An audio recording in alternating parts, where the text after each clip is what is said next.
ರೈತರ ಸಮಸ್ಯೆಗಳನ್ನು ಬಗೆಹರಿಸುವಲ್ಲಿ ಬಾಗೇಪಲ್ಲಿ ತಹಶೀಲ್ದಾರ್ ವಿಫಲರಾಗಿದ್ದು, ತಾಲೂಕು ಕಚೇರಿ ಮುಂದೆ ಜನವರಿ 4ರಿಂದ ಅನಿರ್ದಿಷ್ಟಾವಧಿ ಧರಣಿ ಹಮ್ಮಿಕೊಳ್ಳಲಾಗಿದೆ ಎಂದು ರಾಜ್ಯ ರೈತ ಸಂಘ ಹಾಗೂ ಹಸಿರು ಸೇನೆ ರಾಜ್ಯಾಧ್ಯಕ್ಷ ಜಿಜಿ ಹಳ್ಳಿ ಬಿ ನಾರಾಯಣಸ್ವಾಮಿ ತಿಳಿಸಿದ್ದಾರೆ.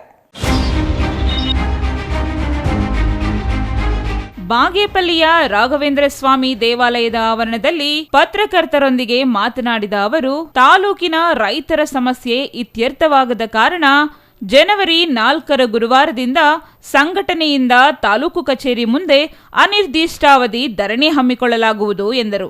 ರೈತರ ಯಾವುದೇ ಸಮಸ್ಯೆಗಳು ಈವರೆಗೂ ಇತ್ಯರ್ಥವಾಗದ ಕಾರಣ ಜಿಲ್ಲಾಧಿಕಾರಿಗಳು ಸ್ಥಳಕ್ಕೆ ಬಂದು ಇತ್ಯರ್ಥಪಡಿಸುವವರೆಗೂ ಧರಣಿ ಮುಂದುವರಿಯಲಿದೆ. ಈ ಭಾಗದ ರೈತರು, ಸಾರ್ವಜನಿಕರು ಧರಣಿಯಲ್ಲಿ ಪಾಲ್ಗೊಳ್ಳುವಂತೆ ಮನವಿ ಮಾಡಿದರು. ಜಿಜಿಹಳ್ಳಿ ಬಿ ನಾರಾಯಣಸ್ವಾಮಿ ರಾಜ್ಯಾಧ್ಯಕ್ಷನಾಗಿ ನಾನು ಇಡೀ ಜಿಲ್ಲೆಯ ಸಮಸ್ಯೆಗಳು ಸನ್ಮಾನ್ಯ ನಮ್ಮ ಜಿಲ್ಲಾಧಿಕಾರಿಗಳವರ ಒಂದು ಸಮಕ್ಷಮದಲ್ಲಿ ಅಕ್ಟೋಬರ್ 25ನೇ ತಾರೀಕು ಒಂದು ಸಭೆ ಮಾಡಿರ್ತೀವಿ. ಆ ಸಭೆ ಒಳಗೆ ಜಿಲ್ಲೆಯ ಎಲ್ಲ ತಾಲೂಕಿನ ರೈತರ ಸಮಸ್ಯೆಗಳನ್ನು ಅವ್ರ ಗಮನಕ್ಕೆ ತಂದಿರ್ತೀವಿ.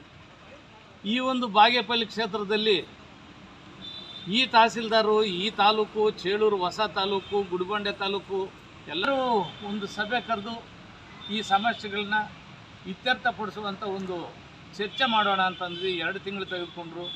ಇವಾಗ 1 ತಿಂಗಳಾಗಿದೆ. ಡಿಸೆಂಬರ್ 5ನೇ ತಾರೀಕು ಒಂದು ಸಭೆ ಮಾಡ್ತೀವಿ. ಆ ಸಭೆ ಒಳಗೆ ಏನೇನು ಸಮಸ್ಯೆಗಳಿದೆಯೋ ಅವ್ರ ಗಮನಕ್ಕೆ ತಂದಿದ್ವಿ.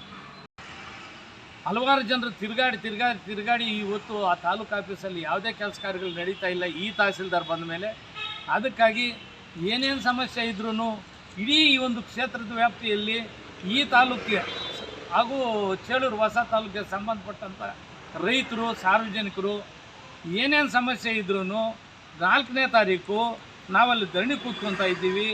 ಎಲ್ಲರೂ ತಾವು ಏನು ಸಮಸ್ಯೆ ಇದೆಯೋ ಅದನ್ನು ಒಂದು ಅರ್ಜಿ ಮುಖಾಂತರ ಇನ್ನು ಈ ಸಂದರ್ಭದಲ್ಲಿ ರೈತ ಮುಖಂಡರಾದ ವೆಂಕಟೇಶಪ್ಪ, ಕೃಷ್ಣಾರೆಡ್ಡಿ, ಶ್ರೀನಿವಾಸ್, ಸೋಮಶೇಖರ್, ಎಸ್ ಶ್ರೀನಿವಾಸ್, ತಿಪ್ಪಣ್ಣ, ಲಕ್ಷ್ಮಿ ಮತ್ತಿತರರು ಹಾಜರಿದ್ದರು. Subbu, CTV news, Bagepalli.